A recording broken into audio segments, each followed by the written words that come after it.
여러분, 대출 만기 연장, 이거 여러분 지금 장난 아닙니다. 여러분 보시다시피 지금 6월 18일 현재 대출 만기 연장한 금액, 이자 상환 유예 누적 금액이 204조입니다. 204조. 제가 1월 말까지만 하더라도 130조라고 이야기를 했는데 3월 말이 되니까 153조가 되더니 지금 6월 18일 현재 204조예요. 204조면 이거 여러분 어마어마한 금액이에요. 올해 대한민국의 국가 예산, 본 예산이 558조입니다. 558조. 절반에는 못 미치지만 엄청난 금액이죠. 지금 204조라는 돈을 은행에다가 안 갖고 있다는 겁니다. 만기 연장을 해줬으니까. 게다가 이자 상환 유예까지 해줬으니까 어느 게 부실인지 어느 게 부실이 아닌지 지금 알지도 못하다는 거예요. 문제는요, 이 대출 만기 연장이 9월 말부로 종료가 된다는 이야기입니다. 9월 말부로. 이게 만약에 9월 말부로 종료가 됐을 때 물론 갑작스럽게 종료하지는 않겠죠. 지금 금융당국에서도 조건을 가지고 이게 대출 만기 연장을 조정을 하겠다 이런 이야기 하잖아요. 상한 방안에 대한 컨설팅도 제공하고, 컨설팅 제공한다는 게 그거잖아요. 그죠? 한꺼번에 못 갚으니까 분할해서 갚아라 뭐 이런 것도 나오는 거겠죠. 여기에다가 중도 상환 수수료도 없이 조기 상환을 한다든가, 그렇지 않으면 돈을 낼 사람, 차주죠, 차주. 빌린 사람이 나 어떻게 갚겠다, 그 방법을 제시를 하는 것, 뭐 이런 것까지 이야기할 정도거든요. 쉽게 말하면 경착륙이 아니라 연착륙을 할 수 있게끔 서서히 갚게 할 것이라는 이야기입니다. 그런데 이게 코로나가 뻥 터졌습니다. 1000명이 넘는 그런 상황이 지금 지속되고 있습니다. 이제 이것 때문에 지금 금융당국에서도요, 골치 아파 났습니다. 은행들 입장에서는요, 어떡하든지 이거 이제는 정리해가면서 가야 된다고 생각을 합니다. 이게 작년 4월에 대출 만기 연장이 시작이 돼서 작년 9월에 1차 됐었죠.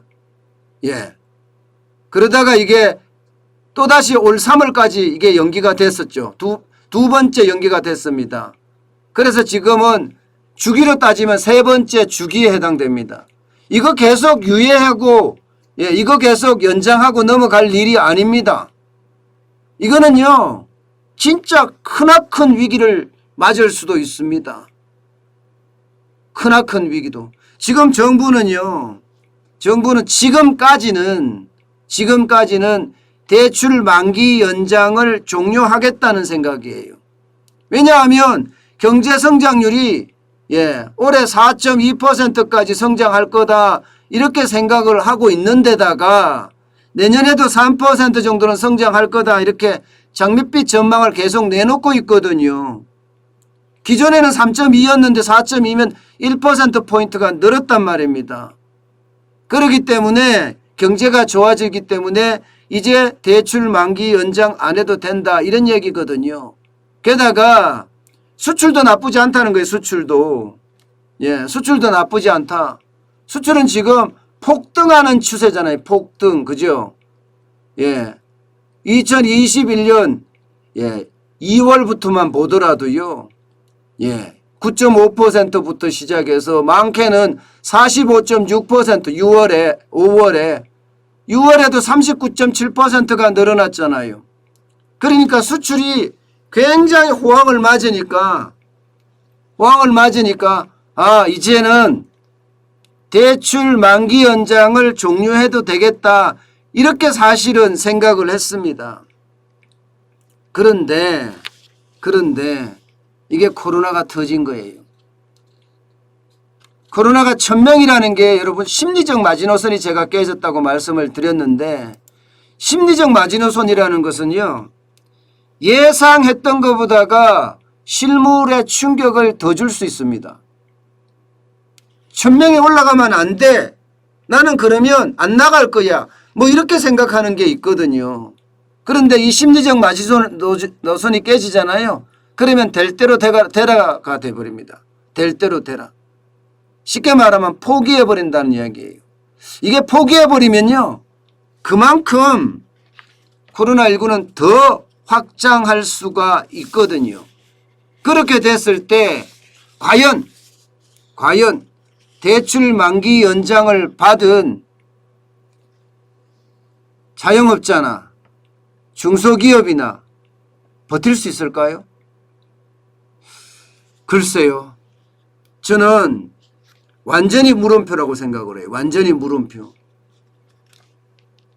그 중에서도 제가 대표적으로 물음표라고 생각하는 이유는요, 이게 벌어서 이자도 못 갚는 좀비 기업이라고 해야 되나요? 한계 기업. 한계 기업이 중소기업의 절반이 넘는다는 거예요. 50.9%입니다. 벌어서 이자를 못 갚아요.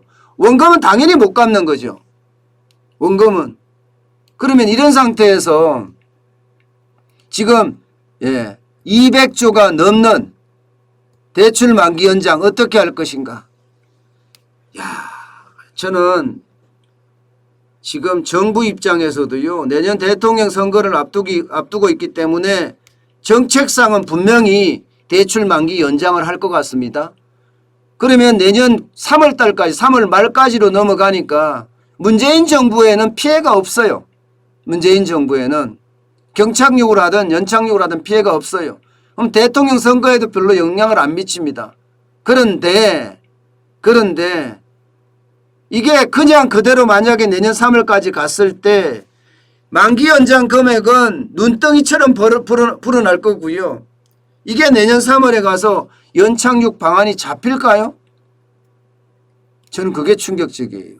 그게 그 어느 때보다가 굉장히 충격적인 일이 벌어질 수도 있다고 생각을 합니다.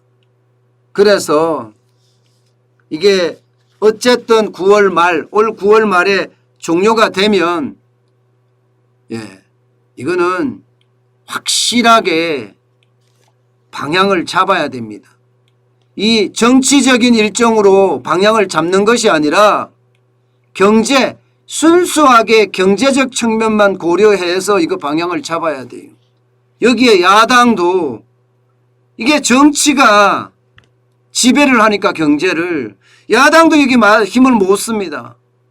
결국은 금융당국밖에 잡을 데가 없는데 9월 말쯤 가면 유예를 할 건가 그렇지 않을 건가 조치를 취한다고 하는데, 금융당국에서는 최소한이라고 이야기하죠. 최소한 이자라도 받을 수 있게 해달라.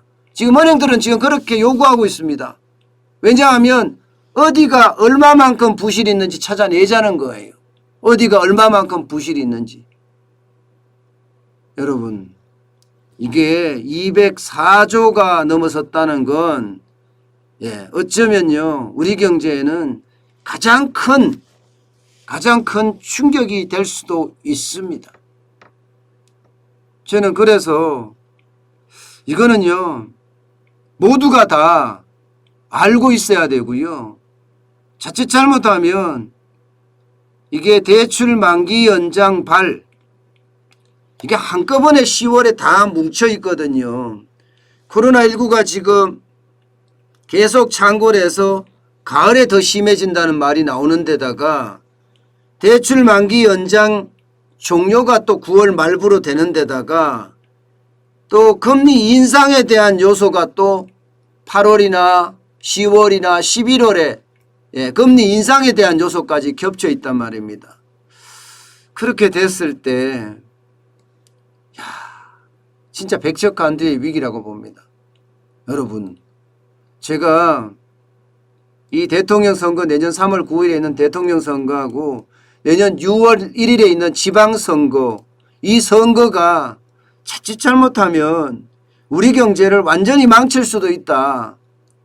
그런 말씀을 여러 번 드렸습니다. 저는 우리 경제를 망칠 수 있는 요소가 더 크다고 생각해요. 지금처럼 포퓰리즘으로 계속해서 간다면 우리 경제에 굉장히 어려워지는 순환을 맞을 수도 있다. 저는 이렇게 예측합니다. 10월의 위기가 아니라 그 위기는 대출 만기 연장하면 또 늘어나겠죠. 근데 그때 가면 또 더 많은 금액들이 대출 만기 연장이 돼 가기 때문에 저는 그게 어느 때보다 충격이 될 거라고 생각합니다.